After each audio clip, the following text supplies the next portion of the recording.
ఇంతకుముందు ఒకటేదో మైక్‌లో సారీ చెప్పానన్నారు. అదేమన్నా షేర్ చేసుకోగలరా? నాట్ రియల్లీ అండి. అంటే ఒక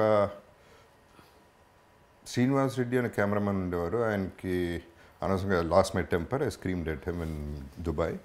ఓకే. ఆ తర్వాత ఐ రియలైజ్డ్ 1-2 డేస్ నేను విపరీతంగా బాధపడ్డాను. థర్డ్ డే మైక్ తీసుకుని చెప్పాను.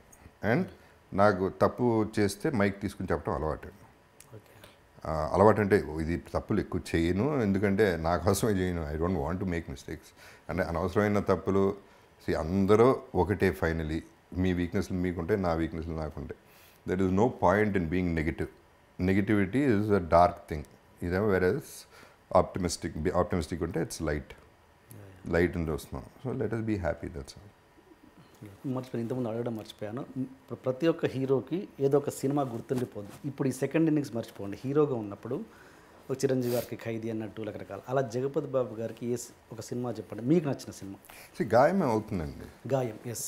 ఎందుకు గాయం అవుతుంది? My all time favourite is Antahpuram. Okay. But Gaayam అనేది సాలిడ్గా లైమ్లైట్లో, పెద్దరికం సూపర్ హిట్ అయినా, నాకు చాలా మంచి పేరు వచ్చిన, పెద్దరికంలో సీన్ చూసి నన్ను గాయంలో పెట్టుకున్నా, ఇంత జరిగిన పెద్దరికం నా ఫస్ట్ హిట్ లెక్క ప్రకారం. Okay. And it's an excellent film of course.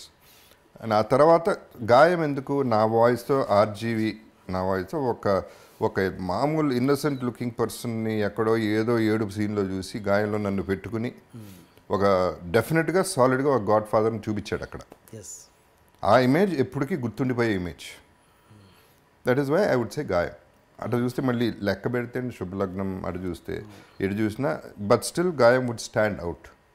And Antahpuram is my favourite అండి, బికాస్ అంతపురం నేనే రిపీట్ చేయలేను. ఆ పర్ఫార్మెన్స్ చాలా కష్టం చేయటం. ఓకే. ఇట్ హ్యాపెన్, అది జరిగింది అంతే. ఓకే. ఓకే. అంతఃపురం అంటే గుర్తొచ్చింది నాకు. కృష్ణవంశీ గారిని అడిగాను ఇంటర్వ్యూలో, ఒక నటుడు తాగి ఒక సీన్ యాక్ట్ చేయడం అన్నది ఎంతవరకు కరెక్ట్ అంటే, ఆయన తప్పే ఉంది దాంట్లో, నేను అంతఃపురంలో చేశాను ఆయనతోటి అన్నారు. అది దాంతో మీరు ఎంతవరకు ఏకీభవిస్తారు? చేసేసాం అంటే ప్రతి సీన్లో ప్రతిరోజు చేసిన పని కాదండి. అదే ఆ షాట్లో ప్రతి షాట్కి టెక్లా ఇచ్చేవాను నేను. ఇప్పుడు తాగి అంటే I won't say it's 100% right. Okay. ఇప్పుడు అడవిలో అభిమన్యుడు ఉందండి, ఫర్ ఎగ్జాంపుల్ సెకండ్ ఫిల్మ్. అది కొండల్లో చేయాలి, వాటర్లో చేయాలి, అండర్ వాటర్ చేయాలి, కొండలు ఎక్కాలి, జలగలు, ఒళ్ళంతా జలగలు. సో నాన్నగారే హాఫ్ బాటిల్ పంపించేవారు రోజు పొద్దున్నే, తాగేసి రారా షూటింగ్ అని.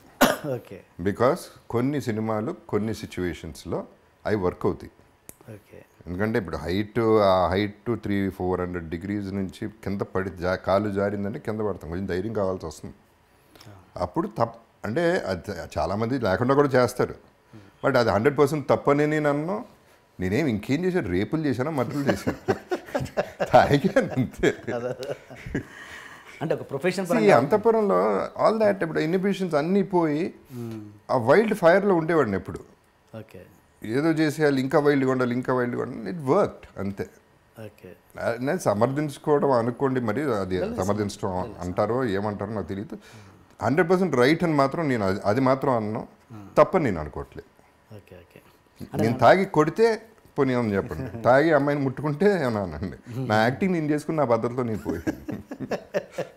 ఓకే. అంటే నేనేంటంటే ఒక నటుడు అనేవాడి వృత్తి ఏంటి, ఒరిజినల్గా బయటికి తీసుకురావడం అన్నది నిజమైన నటుడు లక్షణం కదా, అది తాగి చేస్తే ఎట్లా అన్నది నా డౌట్ అంతే. అన్ని సినిమాలు తాగి చేయం కదా. మిగతా సినిమాల్లో కూడా నాకు నంది అవార్డులు వచ్చినాయి, నాకు తాగకుండానే వచ్చినాయి. పైగా అంతపురం ఇట్స్ అన్ ఎగ్జాజరేషన్ అండి, జరిగింది 2 సార్లు. అది సినిమా అంతా చేసిన పని కాదు అది. అడవిలో అభిమన్యుడు జరిగింది, ఇది Antahpuram just matter of fact, stating a fact అంతే. అంతవరకే తప్ప అంతకంటే ఏం సీన్ లేదు అక్కడ. రోజు తాగితే అయిపోయేవాడిని, బయటికి షూటింగ్లో కూడా తాగితే.